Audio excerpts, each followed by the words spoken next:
ومن يضلل فلا هادي له وأشهد أن لا إله إلا الله وحده لا شريك له أنجز وعده ونصر عبده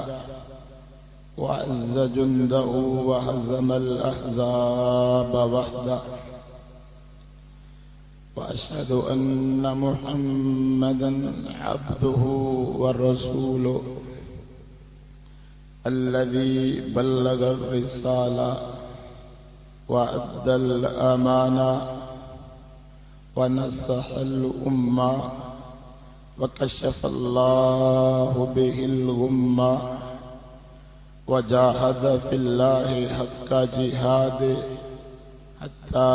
أتاه اليقين وتركنا على محجة البيضاء ليلها كنهارها لا يزيغ عنها إلا هالك والعياذ بالله. أما بعد فإن خير الحديث كتاب الله وخير الهدي هدي محمد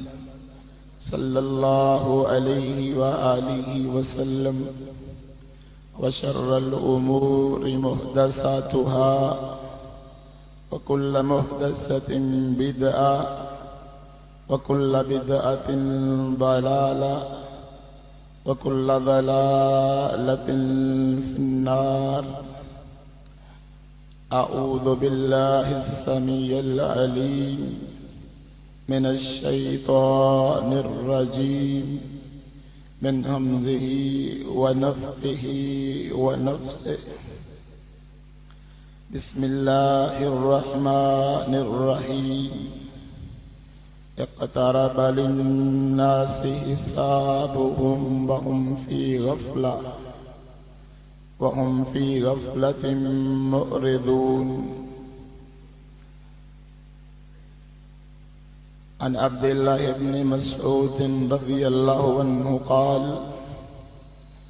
قال رسول الله صلى الله عليه وسلم لن تزول قدم عبد يوم القيامة حتى يسأل عن خمس: عن عمره فيما أفنى وعن شبابه فيما أمضى وعن ماله من أين اكتسب وفي ماذا أنفق وعن علم ماذا عمل فيه. أخرجه الترمذي في سننه وأحمد في مسنده وصححه الباني رحمه الله.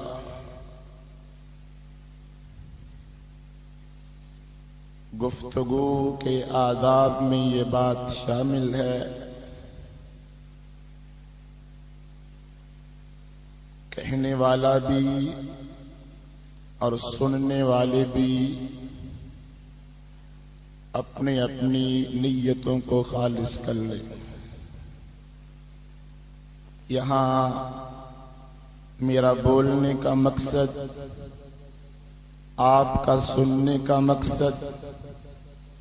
اور گفتگو کروانے والوں کا مقصد صرف اور صرف حاکم کائنات رب کائنات کی رضا ہونی چاہیے کہ کوئی عبادت بھی رضائے الہی کے بغیر ہو تو وہ قابل قبول نہیں ہوتی. گفتگو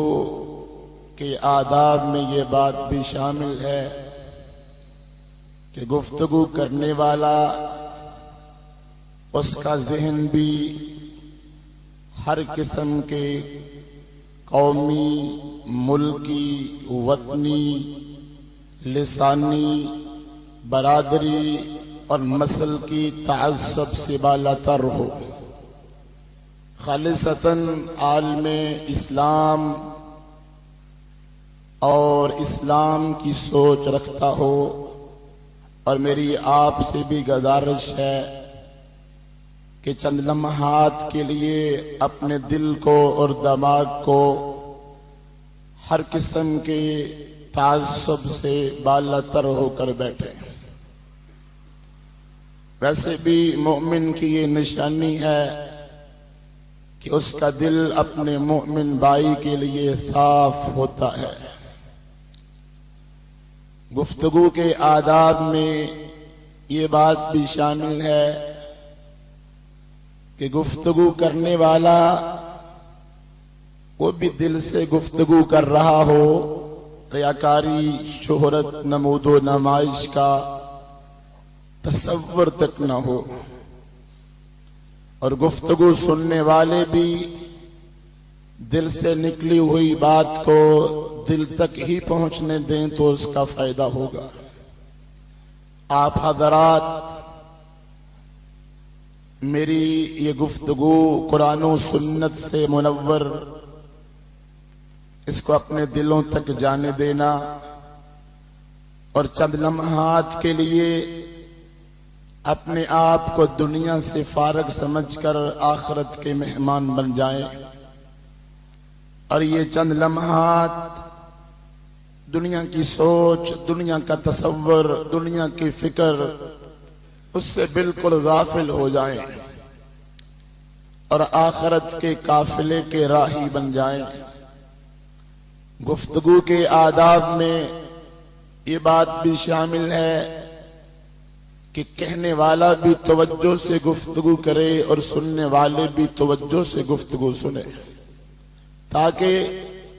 میرا آنے کا فائدہ بھی ہو اور آپ کے آنے کا فائدہ بھی ہو،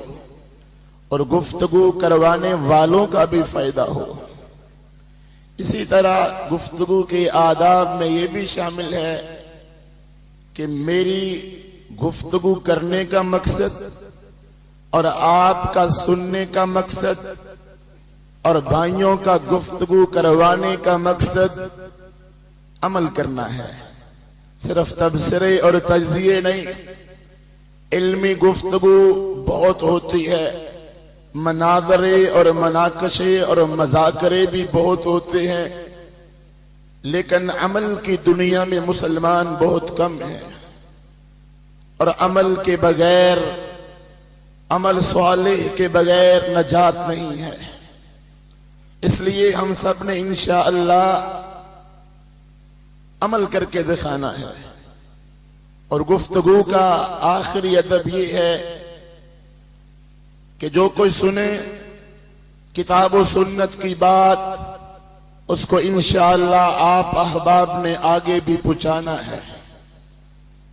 اور اس راہ کے اندر کوئی تکلیف آئے تو صبر کا مظاہرہ کرنا ہے۔ تکلیف اور پریشانی دین کا حصہ ہے۔ آزمائشیں اور امتحانات خود رسول اللہ صلی اللہ علیہ وسلم کا فرمان ہے۔ فرمایا قیامت کے قریب ایسے ایام بھی آئیں گے کہ لوگوں کو بڑا صبر کرنا پڑے گا، اور اس دور کے اندر دین پر عمل کرنا ایسا ہوگا جس طرح ہاتھ میں آگ کا انگارہ پکڑنا ہے۔ فرمایا میرے صحابہ، اس دور میں دین پر عمل کرنے والے، ان کو 50 کے برابر ثواب ہوگا۔ کہا ہم میں سے، کہا تم میں سے، جو مشکلات اور مصائب کے دور میں دین پر عمل کرنے والے ہوں۔ آج دین کی محفل میں آنا،